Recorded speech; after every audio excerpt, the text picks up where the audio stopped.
কি এগুলো? এগুলো গরুর ভ্যাকসিন। গরুর ভ্যাকসিন দিয়ে আপনি কি করেন? পাশে একটা গরু আছে তো, সমস্যা হয়েছে।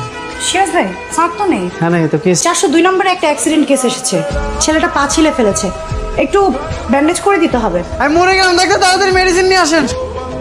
অনেক জ্বলতেছে ডাক্তার।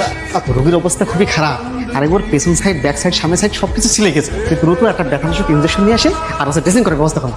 ওরে বাবা রে, ডক্টর অনেক জোরে লেগে গেছে। কি ব্যাপার সিস্টার? এটা তো গরুর ইনজেকশন, আপনি ওনাকে পুশ করলেন কেন? যা করেছি ইচ্ছে করে করেছি। গরুর ইনজেকশন? আর সিস্টার, আপনি এটা কি করলেন বলুন তো?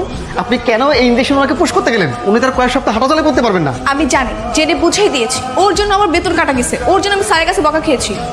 ও সেদিন আমার গায়ে রং মেখে দিয়েছিল। তাই বলে আপনি এমন একটা কাজ করবেন? হ্যাঁ, এখন ওর বাসায় ফোন দেন, ফোন দিয়ে ওকে বাসায় পাঠিয়ে দেন। ওনার বাবার নামের জায়গায় আমাদের স্যারের নাম কেন? ও কি তাহলে আমাদের স্যারের ছেলে? হাজরে জানতে পারে যে ওনার ছেলের সঙ্গে আমরা এটা করেছি, আমাদের কি হবে বুঝতে পারছেন?